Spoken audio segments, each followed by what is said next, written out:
Hello, nice to meet you. You may call me Orion. Feel free to address me with whatever pronouns you want. And welcome to my first ever YouTube video. The idea of filming videos about journaling, stationery, etc.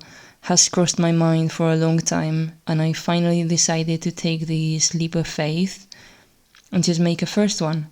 I'm going to improve either way, so that whole thing about first, make it. Second, iterate, or make it better. I guess I'm trying that.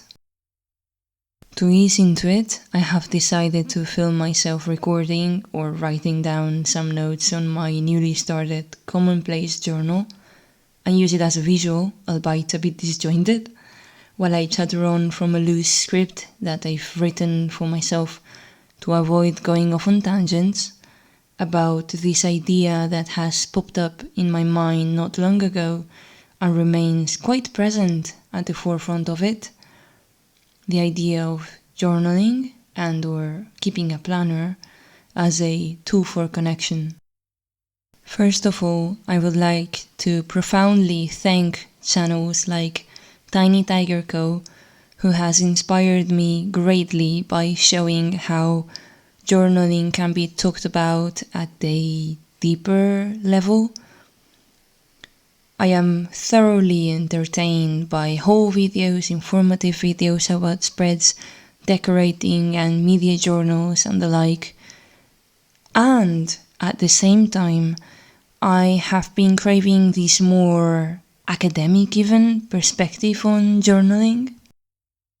Of course, I will probably sound much more chaotic, but I feel extremely grateful for the confidence that her videos have given me to take myself and what I want to talk about more seriously.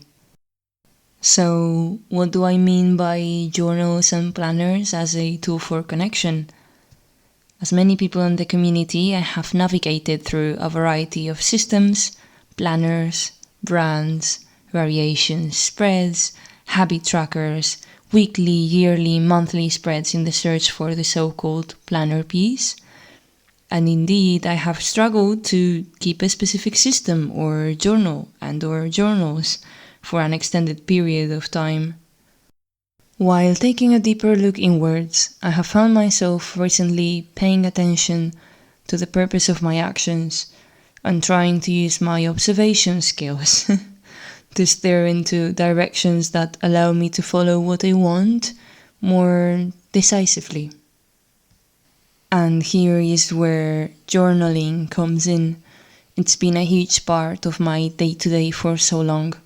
I have found it a creative outlet during times when I felt like I couldn't spend more time being artistic. It has helped me organize myself, or at least I thought it did. It's been an archive of nostalgia, a place where to dump my brain when I felt like I couldn't to anyone else. And the thing is, as important as it may be for myself to keep a journal for my self-expression, I had been battling for quite long with discomfort while writing, journaling, decorating, and after, again, looking inwards, I have seen that as much as I like recording memories and talking to my journal, I had actively been using it as an excuse to avoid looking into the things I don't like that I do, the things I don't even like about myself even. Marinating in the memories I like instead of bravely trying new things, or choosing to spend more time with my loved ones out of fear, and so on, which has resulted in me feeling isolated and disconnected. This may probably be an overly deep topic to discuss in a first video of all places. At the same time, I have been finding it extremely helpful and enlightening even to find a deeper reason as to why I want to keep a journal, especially after navigating through both these very positive and very negative feelings in regards to it, and having even considered whether to stop doing it altogether. The question of why do I want to keep a planner or journal still bounces around in my head, but I think that I have somewhat found a comforting reason or motivation that coincidentally aligns with keeping my journaling habits, at least for the time being, and that is using it more as a tool rather than the finality. For example, why do I want to plan and organize my week? So that I can help myself spend more time with my loved ones, making sure I fulfill my responsibilities so that I don't feel stressed. Make sure I take time for myself and exercise so I just feel better overall with myself and allow me to show up for others in the best version of me possible. It is also quite nice to look back at the week and see concrete proof that you were able to enjoy yourself and kind of figure out a way to divide your time according to how much every single thing in your life matters to you, more or less. I have discovered a very comforting pride in all of it. As I said, more time with my loved ones, less time exchanging stress for satisfaction in regards to my obligations, so on and so forth. Why do I want to keep memories? I have actually not been doing that much of it recently, at least not in the way that I had been doing it in my journals. I really like taking pictures apart from writing down a summary of what may have happened, and I have tried and seen that posting on social media to my friends is actually easier, takes less time, and the sharing makes it a great opportunity to connect with others. I think when focusing more on communication, I have found myself not caring at all for interactions in comparison with other people, because who cares? I just want to show my friends in a very chill way for them this cool place I went to, or a nice meal I've had, and whether I get more or less interactions and or what I may initially perceive as more or less attention doesn't matter at all.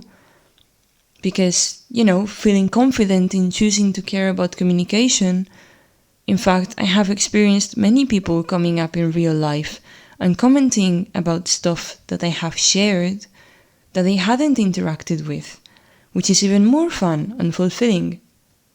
I had never considered that something as initially cold as social media could invite more real-life connection with, for example, friends from the town where I grew up in.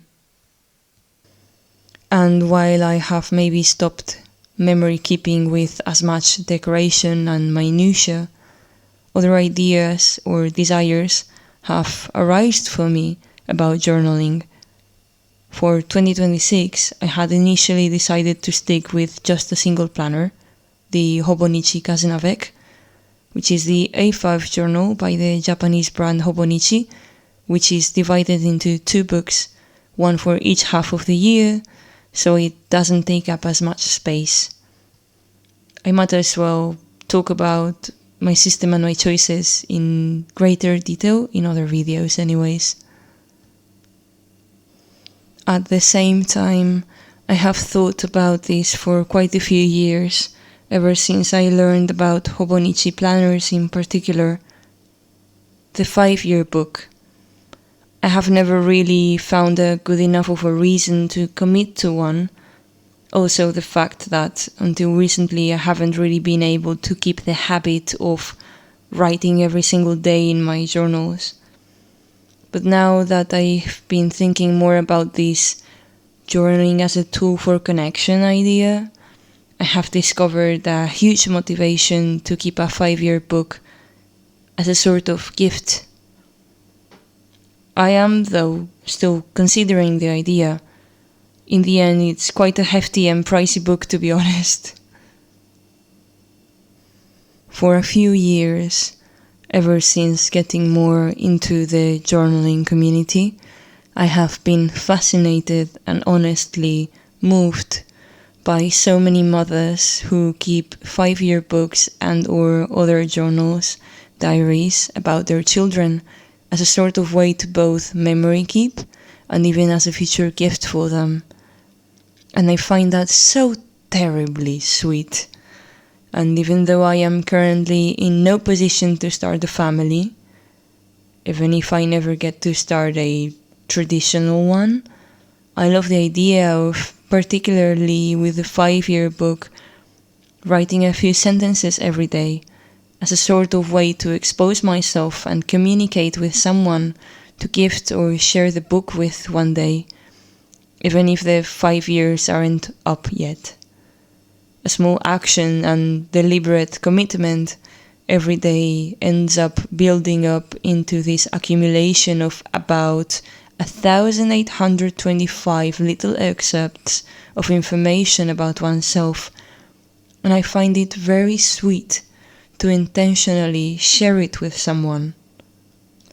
I have also found myself actively isolating into my books for so long, not wanting to share anything from them with absolutely no one, that now that I feel prepared to do so, I feel very illusioned with the idea of keeping a book that I don't care who reads it. Of course, still not sure whether I would share it with public social media, but at least a book that, if a friend comes over, I don't care about whether they browse through it or not. It feels very freeing and easy for me at this point.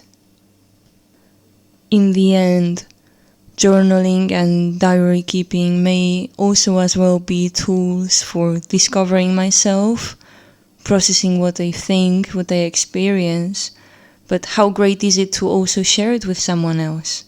That's why I have been trying to meet more with people who may journal as well, such as friends who already partake in the hobby, or even starting this YouTube channel.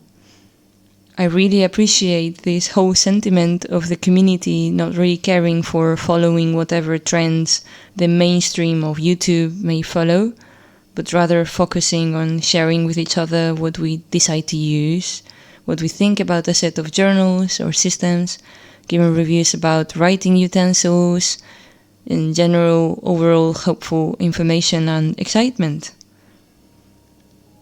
So, even though not a very typical journal with me or system explanation video, I am so glad that I have started with this, and if for whatever reason you have somehow remained until this part of the video, please feel free to reach out with whatever you want, of course, about questions or ideas or opinions, about either my video, the way that I have filmed anything, I don't know, or recommendations, Again, thank you for watching this, and hope to make another video and maybe see you over there too.